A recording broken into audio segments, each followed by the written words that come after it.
Olá, meu querido, Deus abençoe, seja muito bem-vindo ao canal da Colo de Deus.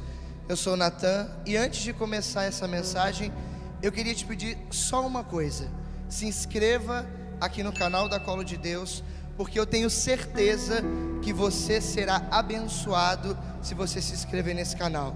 Nós aqui queremos acrescentar na sua vida um conteúdo espiritual para que você cresça e tenha um encontro pessoal com Jesus Cristo.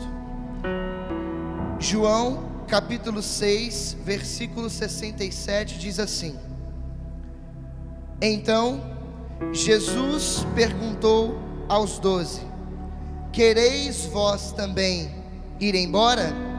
Respondeu Simão Pedro: Senhor, a quem iremos nós, se só tu tens palavra de vida eterna, e nós sabemos que tu és o Cristo de Deus. Quando nós lemos o Evangelho de João, nós percebemos que ele tem algumas particularidades, e é importante você entrar dentro do contexto para você entender a mensagem que vai ser pregada. João é aquele conhecido como discípulo amado. O seu evangelho é diferente dos outros 3 evangelhos. Mateus, Marcos e Lucas é diferente de João. João é separado. Ele é comparado pelos teólogos da igreja como o evangelho da águia. Por quê? Porque a águia voa alto e enxerga longe. Do mesmo jeito que o evangelho de João, ele vai alto, ele vê longe. Algumas coisas do evangelho de João não estão em mais nenhum dos evangelhos. E João capítulo 6 não existe em nenhum lugar. Essa palavra de Pedro para Jesus só existe no evangelho de João, onde ele diz: a quem iremos nós, se só tu tens palavras de vida eterna? O contexto dessa passagem é que Jesus tinha acabado de fazer o discurso do pão da vida, onde ele disse assim: eu sou o pão descido do céu, quem come desse pão vive eternamente. Olha que importância essa mensagem. Olha que importante esse discurso de Jesus, dizendo que ele é o alimento de imortalidade, aquilo que nós conhecemos como a Santa Missa, mas que talvez passa despercebido que de fato Jesus, ele é o alimento do nosso sustento. Nos dias de hoje, principalmente com esse período de pandemia e pós-pandemia, as pessoas estão como que desnutridas espiritualmente, estão com uma certa anemia espiritual, e talvez você que está me escutando aqui agora, você também está vivendo essa anemia espiritual. Você já está tão sem forças, tão sem alimento, que você não consegue mais caminhar para Deus. Mas calma, que hoje eu tenho uma mensagem para você, e você sairá daqui alimentado em nome de Jesus. É importante você entender que nesse tempo muitas pessoas ficaram sem o alimento de Deus. E eu já quero começar dizendo para você o que Jesus falou. Ele é o alimento de imortalidade. Ele é o alimento da sua anemia espiritual. Ele é os nutrientes que vão tirar de você essa mornidão, tirar de você esse cansaço. Quantas pessoas nesse tempo que não tem mais sequer sentido de viver, porque andam com medo, andam desesperadas, andam sem perspectiva de futuro, não conseguem mais enxergar sentido nas suas próprias vidas. Preste atenção, você está desnutrido, você está anêmico espiritualmente, mas hoje o pão vivo descido do céu, ele veio alimentar você, para que você não fique mais nessa desnutrição espiritual. E eu poderia dizer que existem 2 alimentos. Eu já disse, é a Eucaristia, e o outro é a palavra de Deus, que podem nos ajudar nesse tempo. Você olha então para essa mensagem que Jesus pregou. Ele está dizendo para os judeus, para os seus discípulos, que ele é o único sustento que o ser humano precisa. Não é à toa que ele mesmo disse no Evangelho, em Mateus capítulo 4, versículo 4: não só de pão vive o homem, mas de toda a palavra que sai da boca de Deus. Então existem 2 alimentos, preste atenção: a palavra que se faz carne e se dá como pão, mas é também a palavra que se faz carne, mas que é palavra de Deus. Eu sei que muitas pessoas nesse tempo não têm mais ido à casa de Deus, não tem mais ido à pandemia, e eu não tem mais ido à Santa Missa por conta da pandemia. E eu quero dizer para você, não tenha medo. Não tenha medo de voltar para a casa de Deus. Não tenha medo de voltar para o seu alimento. Não tenha medo de voltar a participar da Santa Missa. Não tenha medo, porque ali você vai encontrar o sustento que está te deixando prostrado por terra. Preste atenção no que eu vou te falar. Esse alimento é divino. Como diz aquela canção, o pão que os anjos comem, que na verdade os anjos não podem comer desse pão, só quem pode são os homens, porque Ele se fez carne por nós e se deu como alimento para nossa salvação, se deu como alimento para nossa nutrição. Você precisa ser alimentado, meu irmão. Você precisa receber de novo esse alimento espiritual, e é por isso que você tem que voltar para a mesa da palavra, a mesa da Eucaristia, e a missa é isso tudo. Algumas pessoas um tanto mais otimistas no início dessa pandemia disseram assim: a gente enquanto igreja tem que se preparar, porque no final da pandemia as pessoas vão estar com tanta fome de Deus que as igrejas estarão lotadas. Mentira! As pessoas estão com medo de voltar para a casa de Deus, estão com medo de voltar para a Santa Missa, estão assolados pela opressão da pandemia do Covid-19. Ei, meu irmão, o seu alimento de nutrição está dentro da Santa Missa, a mesa da palavra, a mesa da Eucaristia. É isso que vai tirar você da onde você está. Alguns que poderiam estar aqui assistindo esse vídeo poderiam me perguntar: mas esse pão é um pão qualquer? Poderiam dizer: é possível de fato que um pão se torne Deus para ser alimento para nós? Preste atenção no que eu vou te falar. Em João capítulo 6, antes do discurso do pão da vida, isso é lindo, preste atenção. Antes do discurso do pão da vida, Jesus faz 2 milagres. Você pode voltar em João capítulo 6 depois na sua Bíblia e olhar. O primeiro milagre é a multiplicação dos pães. Presta atenção, meu irmão, que isso é lindo. O primeiro é a multiplicação dos pães, e o segundo, ele anda sobre as águas. Eu vou te mostrar por que Jesus Cristo pode se dar para nós num pedaço de pão. Tem um teólogo chamado T.R. Merton, que ele diz assim: por que antecedendo o milagre, antecedendo o discurso do pão da vida, ele multiplica pão e anda sobre as águas? Porque para multiplicar pão, ele estaria mostrando que ele tem poder sobre a matéria, e andando sobre as águas, ele está dizendo que ele tem poder sobre o corpo dele, de andar sobre as águas. Então presta atenção aqui comigo.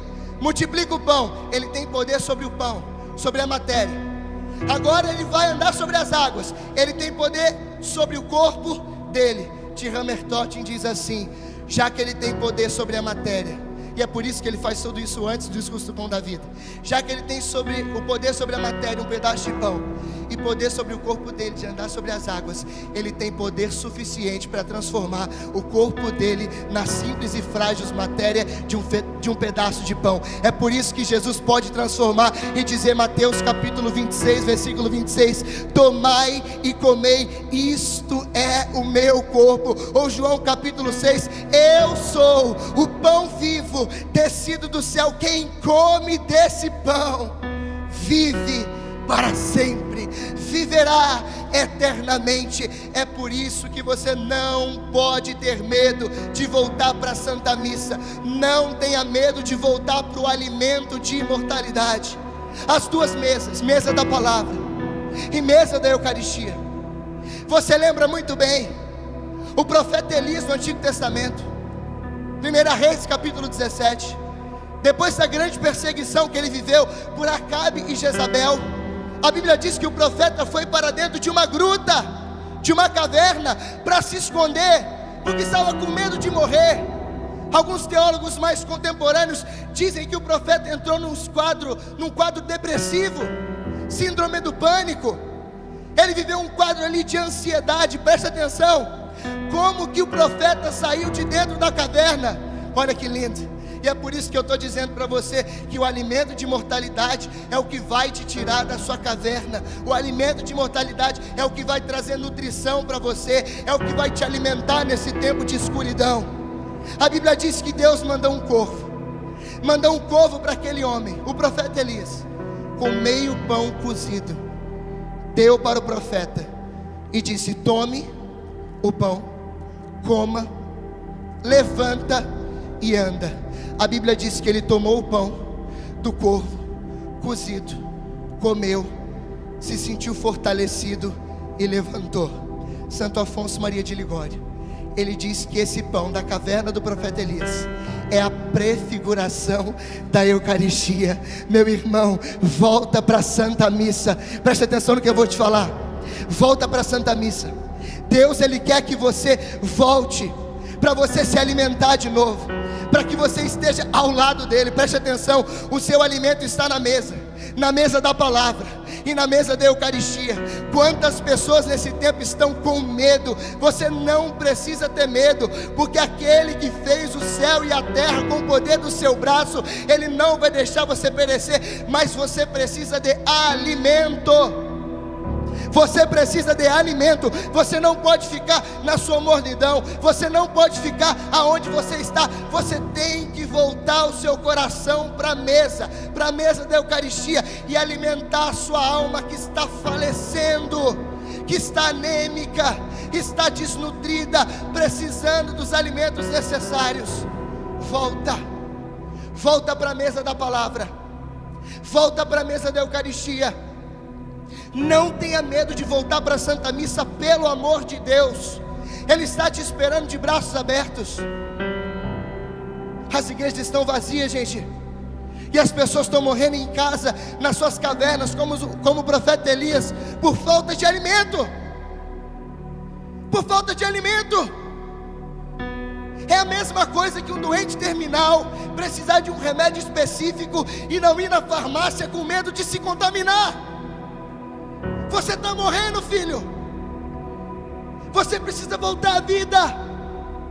E como o profeta Elias, tomar o pão, comer, porque você se sentirá fortalecido e voltará para a mesa, para a nutrição. Você voltará a ter vida novamente, e a partir desse momento você viverá um mundo novo. O seu coração vai ser novo. Você terá uma vida transformada, porque São Paulo diz em 2 Coríntios 5,17: todo aquele que está em Cristo é uma nova criatura. Se passa o que é velho, tudo se faz novo. E Jesus disse em João capítulo 6: eu sou o pão vivo descido do céu. Quem come desse pão vive para sempre. Vive para sempre. Não tenha medo de voltar. Não tenha medo de se colocar de novo na presença de Deus. E alguém poderia estar se perguntando: por que ele não leu então o discurso do pão da vida de João 6? Mas ele terminou lendo a resposta de Pedro sobre uma outra pergunta de Jesus. Eu vou te explicar, presta atenção aqui. Depois do discurso do pão da vida, nós percebemos, lendo o Evangelho, que esse discurso é o discurso mais polêmico. O mais polêmico de todos. O cara está dizendo que a carne dele é para comer. Se eu estivesse com você numa plateia, eu diria: diga para quem está do seu lado, esse cara é louco. E depois desse discurso polêmico, difícil, olha o que diz Jesus para os discípulos. O discurso é muito duro. Podem ir embora. Vocês vão também como os outros? Vocês querem também voltar para suas casas? Ah, meu irmão, Pedro se levanta do meio deles e diz assim, presta atenção aqui, ó. Olha o que diz São Pedro. Jesus, depois do discurso difícil, depois de mandar os discípulos embora, Pedro levanta e diz: Senhor, a quem iremos nós, se só tu tens palavra de vida eterna? Pedro poderia dizer: se só tu tem alimento de vida eterna. Eu comecei com esse texto porque você tem que ter a resposta de Pedro na ponta da língua. A resposta de Pedro tem que estar na ponta da sua língua, para quando disserem para você: ah não, não vai para a igreja não, porque você sabe, né, vai que você contamina. Ah não, não vai para a igreja não, você sabe que o vírus está solto, você passa na rua, o cara espirra do prédio, cai em você o vírus e você morre. Ah não, para quem ir na missa? Deus te escuta em casa. Ah não, para que? Ei, a quem iremos nós, se só tu tens palavra de vida eterna? A quem iremos nós, se só Ele é o pão da vida eterna? Volta para a comunhão, volta para a palavra, volta para a Eucaristia, porque Deus quer derramar sobre você um mundo novo, um coração novo, para que a sua vida seja transformada pelo poder do Evangelho de Jesus Cristo. E o melhor é que nós não somos órfãos, não. Você não está sozinho, você tem uma mãe. Você tem uma mãe que, se você não tiver força para levantar, ela vai te pegar no colo e vai te levar nos braços para a Santa Missa, nos braços para a palavra, nos braços para o alimento, nos braços para aquele que é o nosso sustento, que é o nosso alimento de nutrição necessária, único e necessário. Ah, Natan, mas eu não posso ir à Santa Missa. Então começa a se alimentar da palavra. Mateus 4,4: não só de pão vive o homem, mas de toda a palavra que sai da boca de Deus. Eu vou te provar que a sua fome é de palavra, é de pão de Deus, é de pão do céu. Amós capítulo 8 versículo 11 diz assim: haverá um tempo em que Ele enviará sobre a terra fome e sede, mas não fome de pão e sede de água, mas fome e sede de comer e de beber a palavra de Deus. Eu quero terminar essa mensagem orando por você. Você está desnutrido, desalimentado. Preste atenção agora que eu vou orar pela sua vida. Eu tenho certeza que a partir de agora você não viverá mais a mesma vida. Feche os seus olhos agora onde você está. Virgem Santíssima, Senhor Jesus, eu peço agora que através dessas telas, essa pessoa que está me escutando, com seus ouvidos atentos à palavra, sejam alimentadas com essa palavra que se fez carne. Eu por mim mesmo, Senhor, não tenho poder de fazer nada pela vida de ninguém, mas a Tua palavra me garante que quando nós estamos em concordância e pedimos ao Senhor, tudo o que pedirmos nos será atendido. Por isso eu vos peço, Senhor, alimenta essa pessoa, tira ela agora da caverna, como o profeta Elias. Tira ela o espírito de medo que esse tempo colocou dentro do coração dela, e que a partir de hoje, essa pessoa que está me ouvindo, ela viva um mundo novo e tenha um coração novo.